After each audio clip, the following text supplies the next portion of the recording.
Agradecemos primeiro a oportunidade, agradecemos a Deus por estarmos aqui hoje, com muita alegria, muita satisfação para nós. E o tema, tratar sobre a vida do Chico Xavier, é relevante em especial pelo fato de termos uma reflexão acerca da postura espírita, acerca de que nós não endeusamos ninguém, nós não santificamos ninguém. A própria fala, já dizia um grande pensador da antiguidade, que o bom palestrante não é aquele que faz com que as pessoas saiam pensando nele, na desenvoltura dele, na fala dele, mas é aquele que faz com que as pessoas saiam pensando nelas, na vida delas. Então, a primeira coisa a ser desmistificada é para que a gente tente deixar a nossa parte do nosso ego, da nossa personalidade, que vem com julgamentos, que vem com parâmetros lá fora. Parâmetros com relação a quem está aqui, preconceitos, questões estabelecidas, tanto com relação a quem fala, como com relação à pessoa a qual nós vamos falar, que é o Chico. Por que nós vamos começando a dizer isso? Para que não tenha essa noção, né, de idolatria. E por que então, que quando me perguntaram, eu propus falar do Chico? Como eu propus falar do Allan Kardec lá no Simples como a Fé, e já estamos escolhendo alguns, a gente inclusive colocou essa fala no YouTube. E por que falar do Chico? Não para endeusá-lo, mas para mostrar o que é que nós somos, o que eu acredito que nós somos. Desde o tempo do Hermes Trismegisto, lá no Caibalion, que ele diz que tem um absoluto, tem um total, um princípio mental, né? Só para a gente entender, 2.700 anos antes de Cristo, é um dos princípios, dos 7 que ele diz que explicam a formação do universo, é a lei de causa e efeito. E lá ele fala de um absoluto, que é o que cria. Depois é que vem nós, os criados, passamos por a vibração da vida, pelas polaridades entre o que é erro, o que é acerto, o que é difícil, o que é bom, o que é ruim. Então, a ideia é mostrar o Chico como o que o Caetano Veloso disse. É incrível a força que as coisas parecem ter quando elas realmente tendem a acontecer.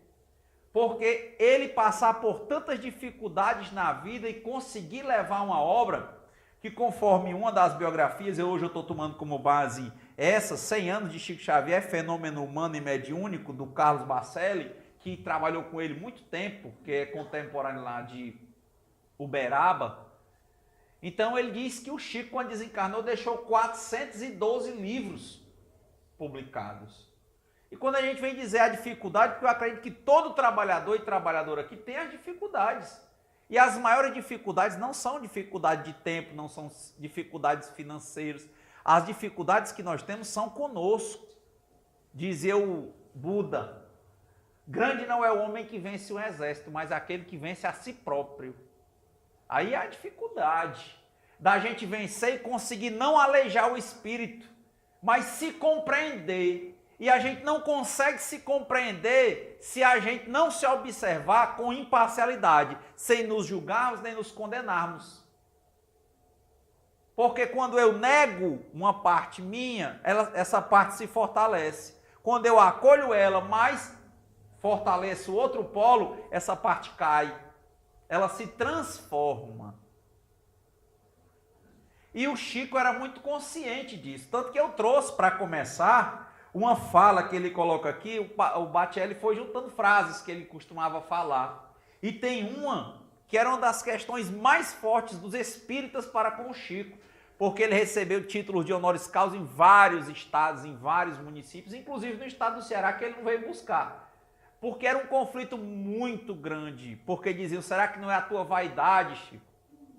Desconfiavam dele durante a mediunidade inteira. Teve uma época que ele estava fazendo um tratamento e o pessoal ia atrás dele dizendo que viram que uma irmã dele que morava lá onde ele fazia o tratamento, acompanhava ele, e teve um grupo de espíritos que se destacou, que ele todo mês saía para fazer esse tratamento, e o pessoal estava achando que ele estava tendo um caso com uma mulher casada.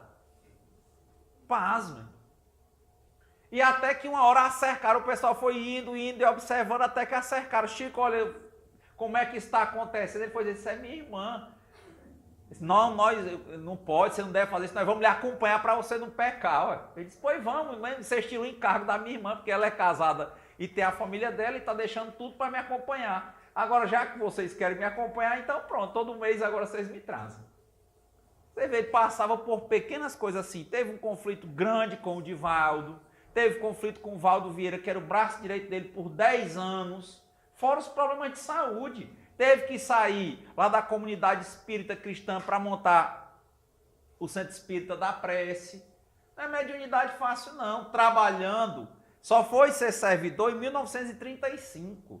Até então ele pelejava com tudo. Teve um sobrinho que foi difamá-lo em jornal, dizer que o que ele fazia era fraude.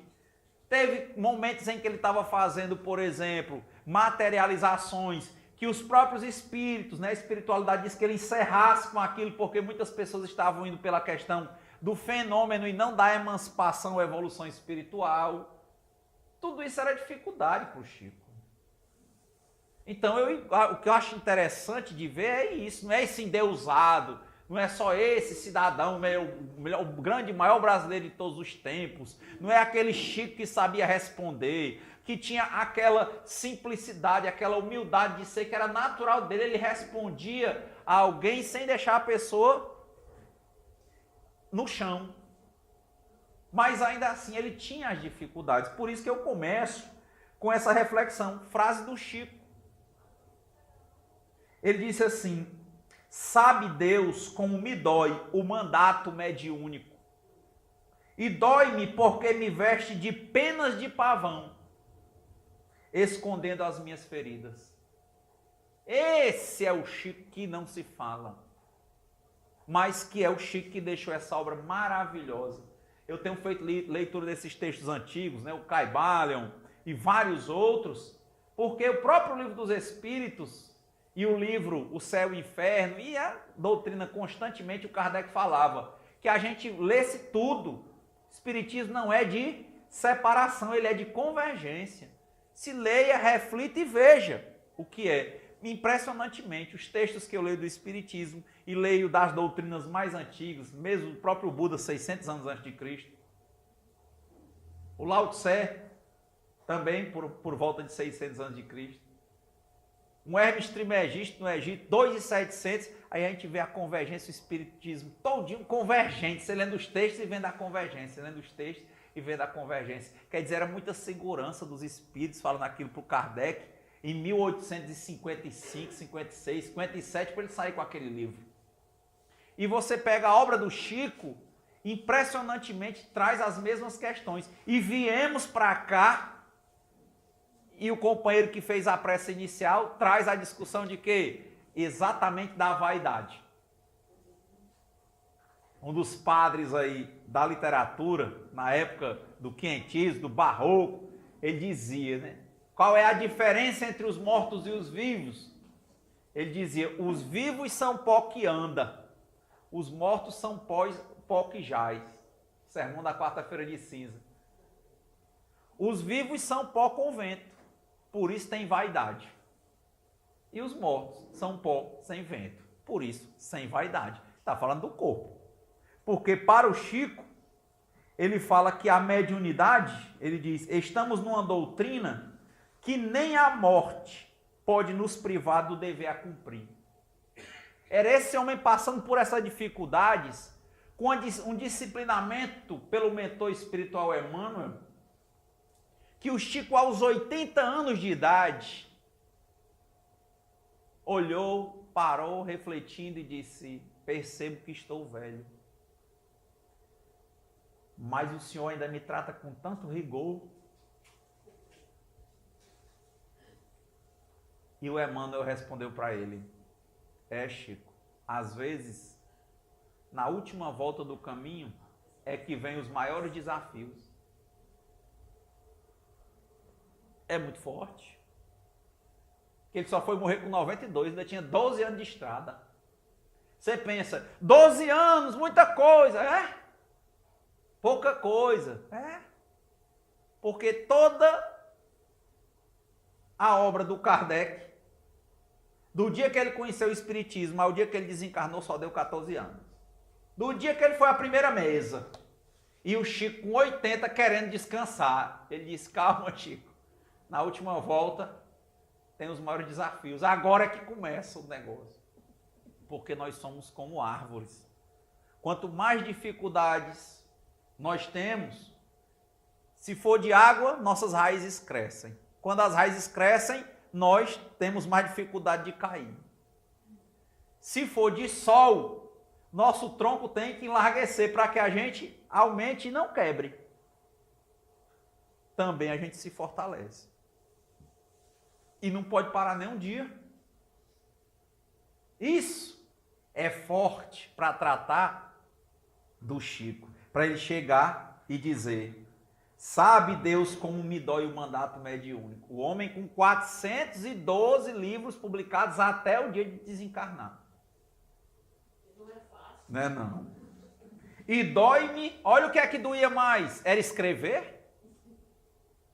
Olha aí como é interessante. Você pensa, não, dói porque ele escrevia, dói porque o olho esquerdo dele era doente, dói porque o Chico já tinha feito 2 cirurgias,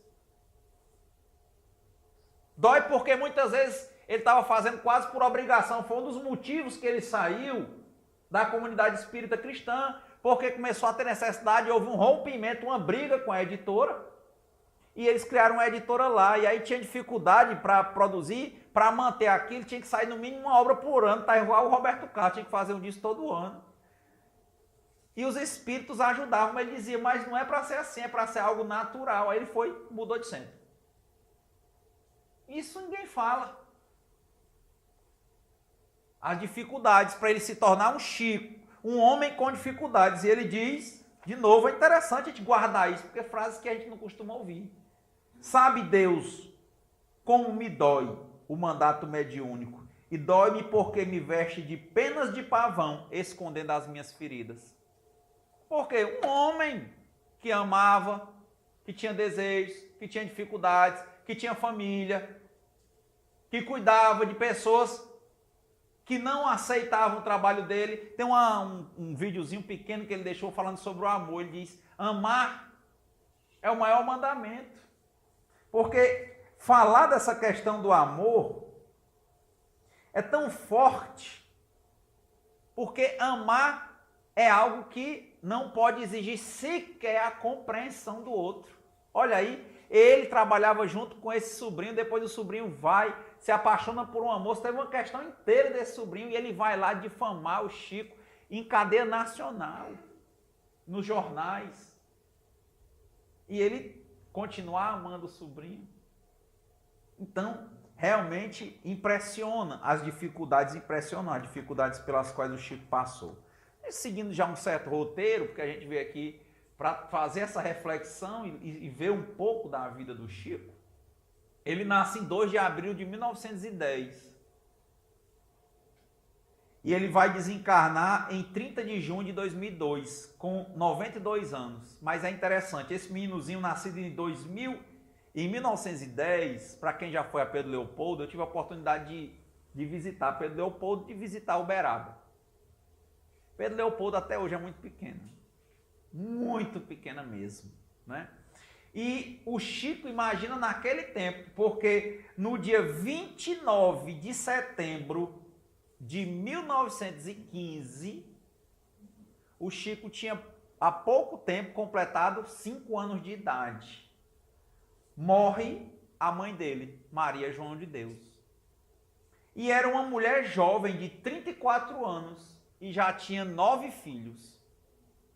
Já tinha 9 filhos, morreu com 34 anos de idade. Ele numa cidade que até hoje não tem praticamente nada a nível de desenvolvimento, é muito pequena. A gente pega um ônibus normal de Belo Horizonte, o pessoal vai trabalhar em Belo Horizonte, de lá, em Pedro Leopoldo, e ele ficou. Quando foi exatamente 2 anos depois, em 1917, tem aquela história toda do filme, né? que a mãe dele aparece, diz que vai aparecer uma mãe para ele, um anjo, e aí aparece a Cidália.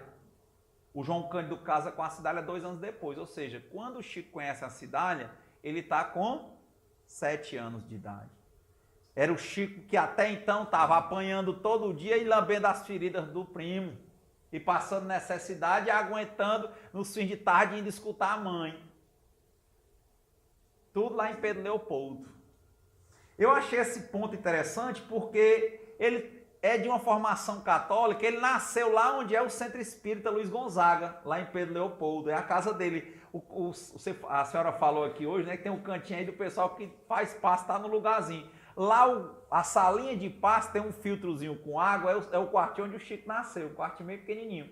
Está preservado só o quarto, né? Lá é um centro espírita, hoje o espaço é todo um centro espírita, o Centro Espírita Luiz Gonzaga. E na hora que sai da casa do Chico, é uma ruazinha assim um pouco larga, mas no fim da rua, que não dá no máximo um quarteirão e meio, já é a igreja, onde ficava o padre Sebastião Scarcelli.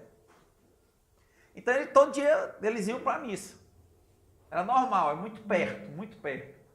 E é interessante nessa jogada, né, que o Chico vai viver, ela vai se esforçar de juntar todos os filhos, a Cidália, esse meninozinho já agora com 7 anos de idade, aí vão vender coisas, ela bota a ideia de vender coisas para eles comprarem fardamento para ele ir para a escola.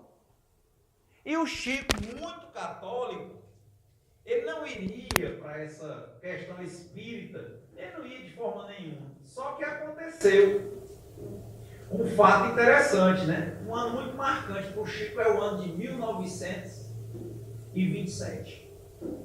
Por que 1927?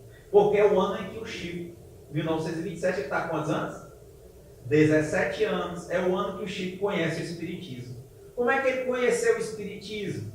Exatamente porque a irmã dele, a Conceição, ela estava tendo vários problemas psicológicos, dizendo as perguntas, né? Olha, o Chico chegou aqui pelo amor. Foi não.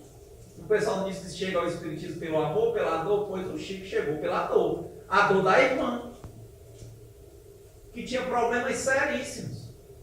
Em outra oportunidade, talvez eu tenha falado do Divaldo. O Divaldo chegou pelo amor. Foi não, ele estava 6 meses aleijado, sem movimentar as pernas. E disseram que a cura que tinha era no centro espírita. Ele foi lá e deu certo.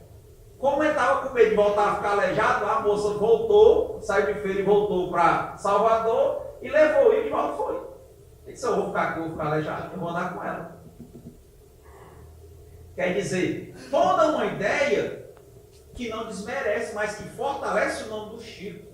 Porque é uma ideia verdadeira. Nós somos assim. Pessoas que passam por essa polaridade. Tem alegrias e tem tristezas. Tem momentos em que a gente está mais esperançoso e tem hora que a gente não toma consciência disso. Tem hora que a gente não alimenta o lado bom, deixa o outro lado tomar de conta. Que é nessa luta constante que existe dentro de nós. Esse pavão que a gente aparenta, mas que às vezes esconde as nossas feridas. Ao invés de a gente acolher, reconhecer e tratar nossas feridas, o Chico, na verdade, quando você olha aqui, é uma pessoa como nós. E o que é que ele fazia? Trabalhava. Era o povo falando, o povo questionando, o povo atacando, e ele trabalhava. E uma vida difícil, muitas dificuldades. O Chico, em 27, conhece o Espiritismo. Em 27, nessa casa espírita da família Perácio, o Emmanuel apresenta, ele se manifesta para a dona da casa e fala sobre o Chico. Mas não diz que é o Emmanuel, ele diz que é um amigo espiritual. Também, nesse período de 27, várias coisas vão acontecer na vida do Chico. Mas a mais importante para nós é que o Chico assume e adere ao Espiritismo. Uma coisa que eu achei interessante quando eu visitei agora Uberaba, eu fui a um evento, eu entrei lá na casa, conheci o filho adotivo, ele mora lá, está sempre lá. Uma pequena lojinha na entrada da casa, né? Onde era o jardinzinho. Aí você entra na casa normal, uma roletinha que na casa, e eu fui assim, não tinha ninguém, o bom foi que eu entrei tudo lá. Então eu entrei no quartinho que o Chico estava, um quartinho muito pequeno. O Chico morava, onde ele realmente vivia e tudo, ele desencarnou, um quartinho muito pequeno mesmo. Tá? Acredito no máximo o dobro dessa bibliotecazinha aí, dessa lojinha. Muito estreitinho. Aí tinha um banheirinho dele lá e tem as chapas que ele usou, as coisas tudinho, né? E uma coisa que me chamou a atenção, sabe o que foi? Eu vi uns livrinhos assim, quando a gente vai lendo muito, ele vai ficando com a página amarela e marcado os dedos. O livro dos Espíritos. Ele estudava. Tem aquele livro que fala sobre os sermões, né? Ele reunia as pessoas embaixo do abacateiro. O Chico estudava a doutrina. Porque o pessoal já não fala de estudar, só pensa que ele estava só produzindo, escrevendo, mas o Chico trabalhava, era reino de família, cumpria jornada e estudava o Espiritismo, fazia as obras de caridade, ou seja, ele tinha uma vida intensa. Isso eu achava muito relevante. Na hora que eu entrei lá, tá lá os livrinhos. A gente vê o livro Surrado de Uso. Surrado de Uso, eu pensei, né? Lá tá assim, tu até pegar. Eu peguei, não fiquei com pena. O pessoal começar a pegar, que o livro se desmancha. Quer dizer, ele está usando esse livro, provavelmente, é bem arriscado, tendo no mínimo ali o quê? Uns 50 anos de uso. Que na verdade ele conheceu em 1927 e ficou até 2002 sendo espírita. É relevante, né? Conflitos, gente, que quando houve inclusive rompimentos, né? Pessoas que a gente viu naquele programa Pinga Fogo, dificuldades, coisas que a gente começa a entender. Tem situações que talvez a gente julgue que não é o nosso papel, nós não devemos julgar ninguém. Não nos compete julgar ninguém. A gente tem que viver e deixar os outros viverem como o próprio Chico disse: dou aos outros o direito de serem como quiserem, mas eu tenho o dever de ser melhor do que eu mesmo a cada dia. Aí é isso. E ainda assim, ele passava por dificuldades. Lembra lá no Pinga Fogo, Herculano Pires? Lá o Chico publicava, aí o Chico tinha um negócio de ficar lendo o Evangelho, aí sentia, aí mudava algumas palavras no texto, e o Evangelho dele lá na Comunhão Espírita Cristã tinha uns riscos e umas alterações de tradução. Pasmem. O Chico começou a ganhar muito nome nacional, o Espiritismo começa a crescer no Brasil e no mundo com o Chico, e o nome dele vira uma referência. Mesmo o Chico entendendo que tem as suas dificuldades. Porque ele sabia que o próprio Kardec era extremamente criterioso com as comunicações. E a Federação Espírita Brasileira extremamente criteriosa com as comunicações. E o Chico foi fazendo isso e tinha uns riscos, né, na tradução lá do Evangelho e da obra que eles usavam de estudo na Comunhão Espírita Cristã. Pasmem. Alguém pega, leva isso para a editora, na Federação, e sai uma edição de 30 mil livros. Com base nessas alterações. Ninguém foi consultado da Federação. Quem era o maior estudioso do Espiritismo, as melhores traduções brasileiras que nós temos? Herculano Pires, que é aquele de bigodinho que fala lá no Pinga Fogo, que era o braço direito do Chico. O Chico, quando se internava em São Paulo, uma das cirurgias que ele fez, ficava na casa do Herculano. Tem até um vídeo muito bom que quem fala é a mulher do Herculano Pires, mais de uma hora contando tudo, você vai entender. Só que aquilo ali parecia uma coisa tranquila. Pasmem. Os diretores da federação foram lá na casa do Herculano, que ele tinha um programa na rádio, que ele era o tradutor, foi fazer filosofia para traduzir melhor, além de entender em francês. Ele era uma pessoa consultada, que era um grande estudioso do Espiritismo, um dos maiores que o mundo já conheceu. Não perguntaram nada, não disseram nada, pegaram a tradução nova, que era feita com essas questões, não disseram nada e simplesmente fizeram uma edição de 30 mil livros. Chegaram lá Alex para mostrar, falando: olha aí a nova edição. Ele era o tradutor da outra. Criou um cisma imenso, teve um rompimento. Foi daí que começaram a romper, sem entender porque teve um momento em que nós tínhamos uma divisão entre, em tese, potências na organização espírita. O Herculano perdeu o emprego. Resultado, mais um que ficou afastado do Chico. Tudo isso ele sentia. As cartas. O conflito dele com o Divaldo foi a vida praticamente inteira. O livro primeiro do Divaldo, Mestre de Amor, foi um conflito com ele. E a gente começa a ler e não sabe se aquilo ali saiu, como foi, com o Chico mesmo, ou se foi o Valdo Vieira pelo meio. Mas na verdade é que eles tinham uma aproximação muito grande, o Chico escrevendo e o Divaldo falando. O Divaldo começou a falar muito jovem. E teve esse cisma porque acusaram o Divaldo de plagiar. E ele disse que não tinha nada disso. Tanto que o Mestre de Amor foi escrito só muitos anos depois que foi publicado, quando o Divaldo já aparece mais, já tinha tido esse rompimento com o Chico. Mas quer dizer, outra pessoa que sai da vida dele é muito difícil. O menino com 5 anos perde a mãe. Aí a outra casa, ele casa, o pai dele, ele tinha 7. Passa um tempo, a mulher com 21 anos, a cidade morre. Com 17, a irmã com problemas mentais. Aí quando ele vai para Uberaba, conhece o Valdo Vieira, vira como se fosse, ele dizem, né, aí os próprios depoimentos do Valdo Vieira, que ele dizia que em uma encarnação ele foi a mãe e o Valdo Vieira foi o filho. Eles tinham uma relação muito próxima. Chegaram a psicografar livros juntos. E o Chico foi para Uberaba, uma das bases dele era o Valdo. Quando viajaram para os Estados Unidos, tudo foi com o Valdo Vieira. E 10 anos depois, do nada, o Valdo resolveu fazer uma especialização e rompeu totalmente com o Chico, com o Espiritismo, e passou a criticar o Chico, Espiritismo, Jesus e tudo. Então, gente, é muita ferida. E ele continuar a obra. Perde mãe, perde madrasta, perde pai, irmã com problemas mentais, amigos mais próximos vão se afastando. A comunidade, a comunhão espírita cristã, era doação que ele tinha recebido. Ele tem que sair dos cantos que ele criava.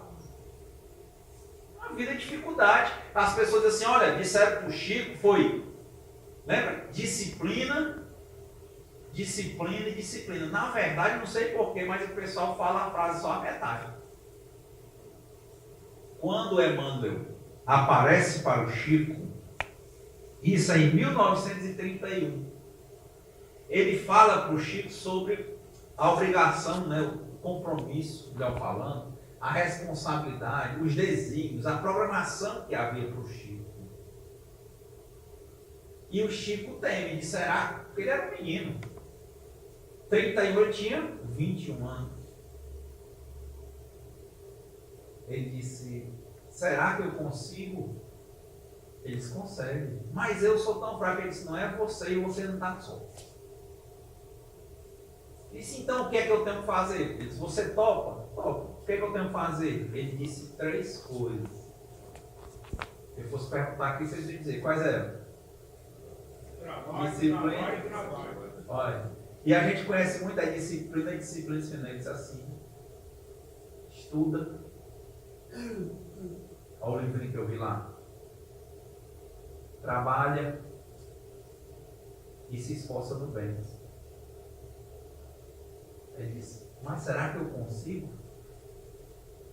O que é que eu posso fazer para manter essas coisas constantes, né? Trabalho, estudo e esforço no bem. Aí ele disse, só basta 3 outras coisas. Disciplina e disciplina.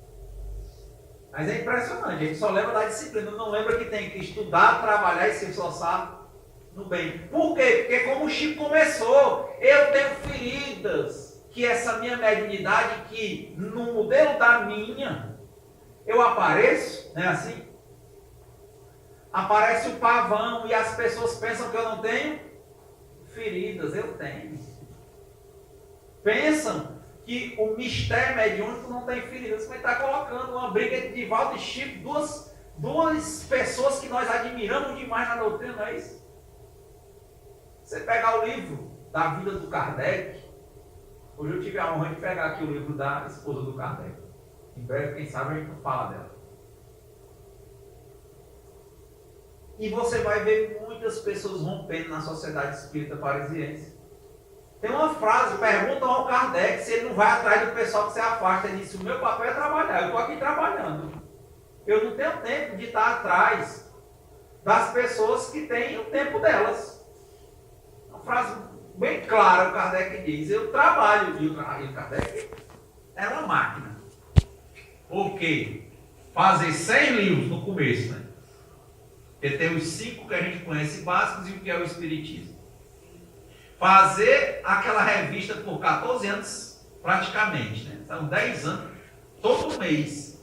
E ele aqui lia carta, respondia carta, editava a revista, fazia tudo, era uma máquina.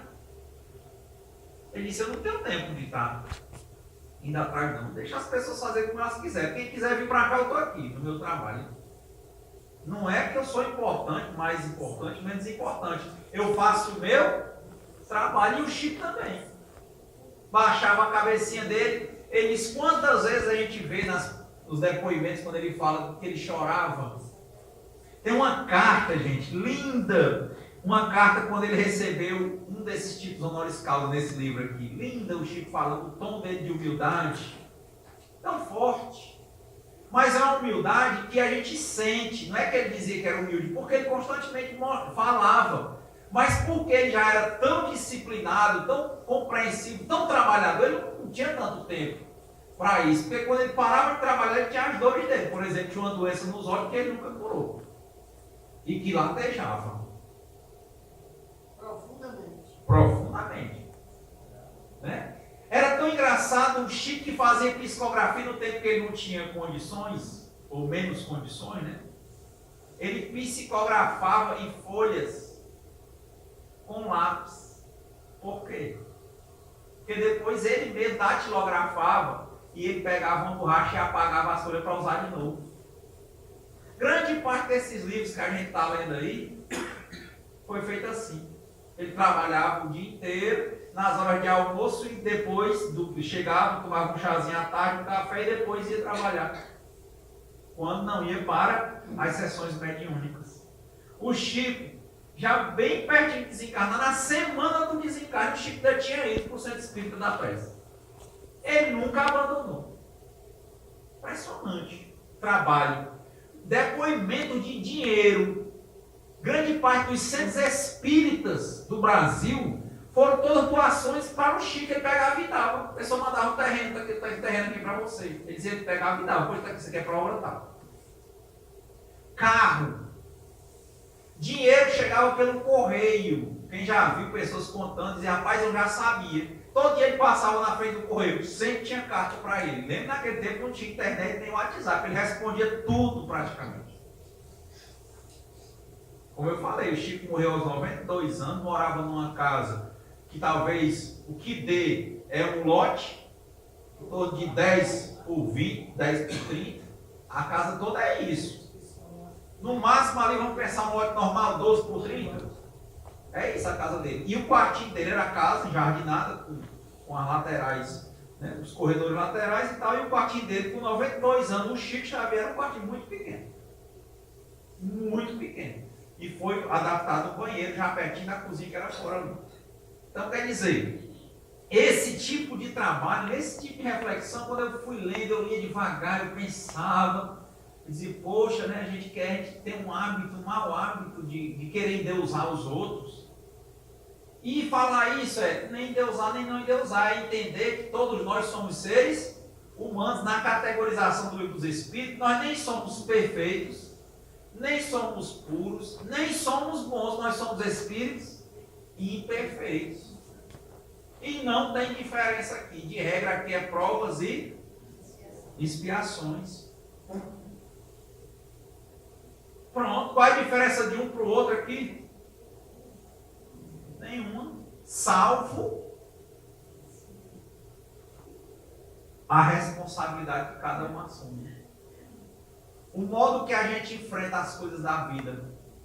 Perguntaram um dia a um desses orientais, como é que a gente lida com as emoções? Ele dizendo para mim é o seguinte, quando vem o vento, eu aprecio o vento. Quando vem um sol escaldante, eu sofro um pouco com o sol. E qual é a diferença disso para os outros? É porque tem gente que quando vem o vento, vai com o vento. Ou seja, é levado pelas emoções, se desequilibra e não consegue manter o trabalho e nada. Quando vem o sol, corre e não sabe sentir.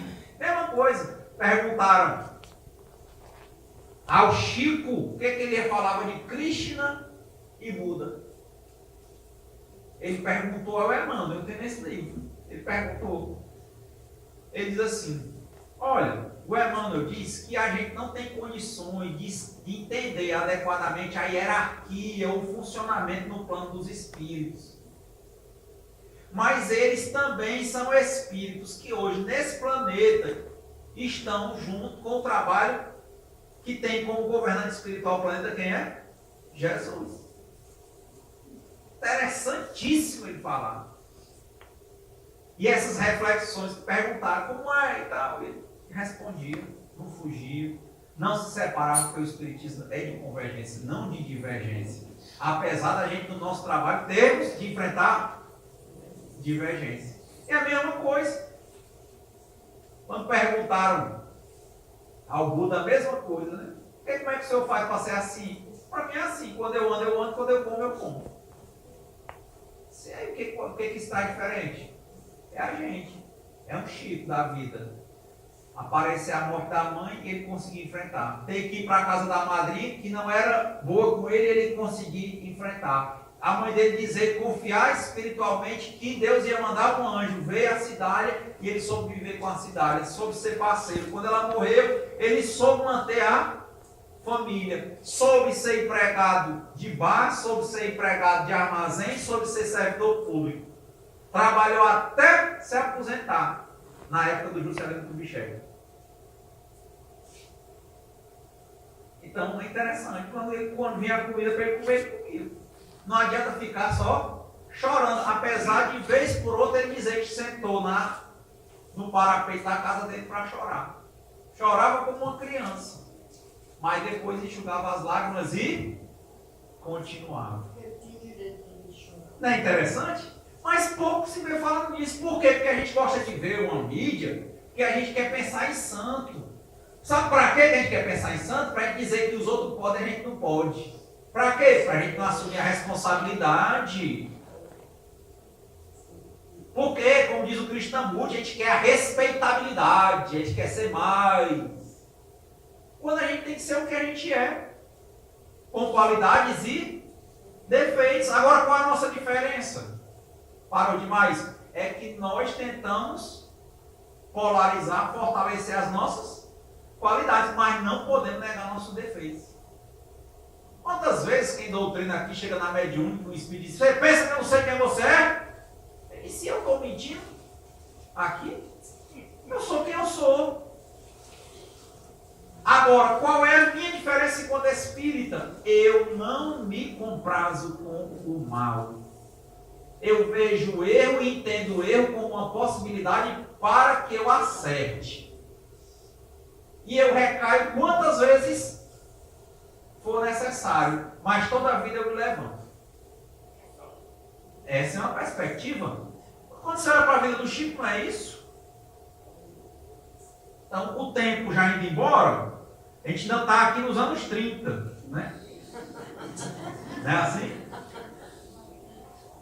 Porque o importante aqui é fazer com que as pessoas, com que nós, pessoas, possamos melhor observar e compreender nossa posição nas nossas próprias vidas, olhando para a vida dos outros, não para nos comparar. Nós não podemos nos comparar com ninguém.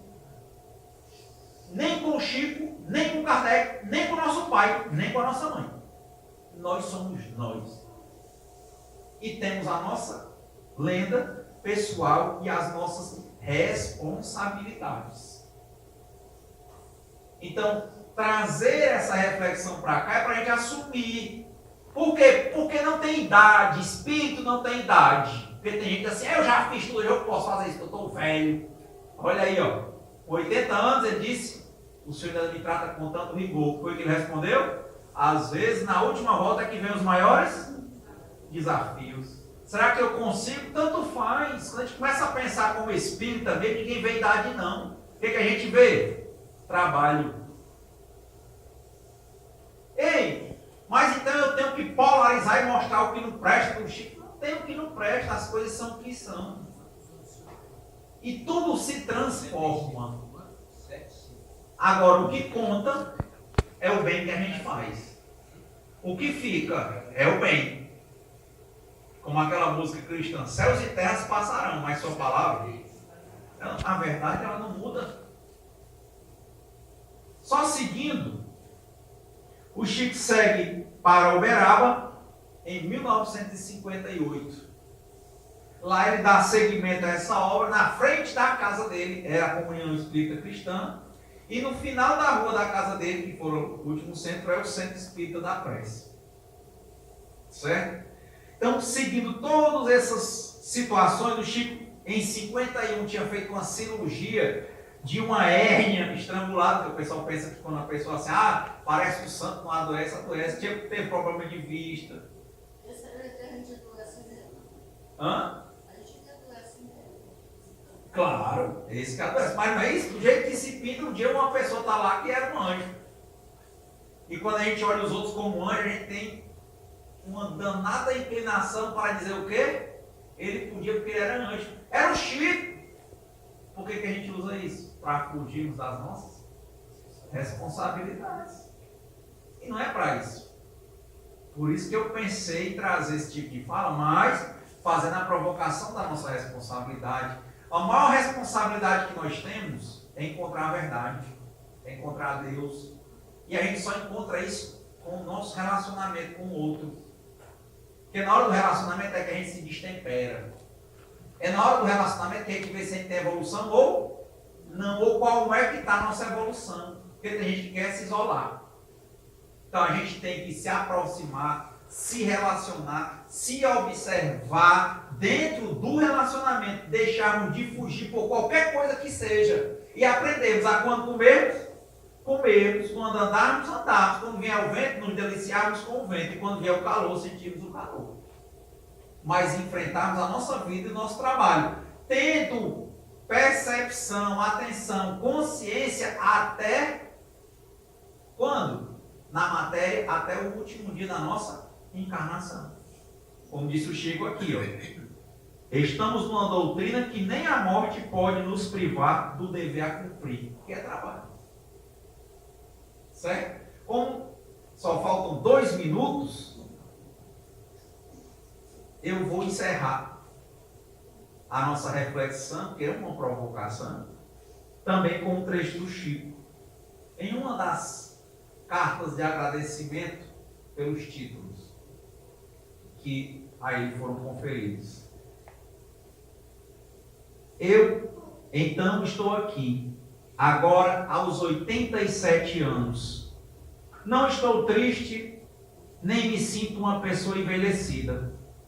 Sinto-me com muita coragem e com muita alegria de viver.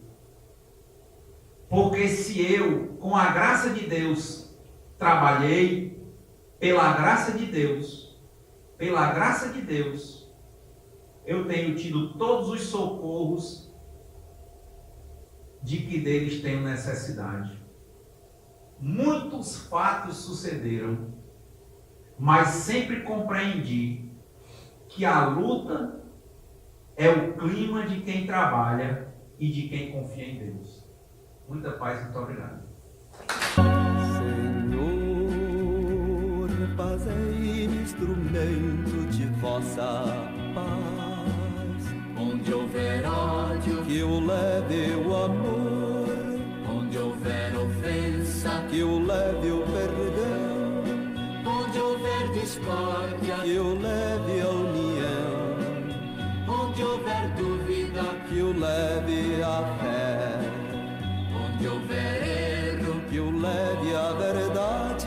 onde houver desespero, Que eu leve a esperança. onde houver tristeza, Que eu leve a alegria.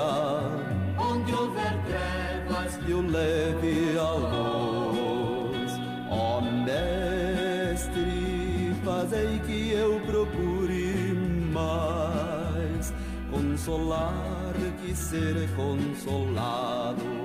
compreender e ser compreendido, amar e ser amado. Pois pois é dando que se recebe.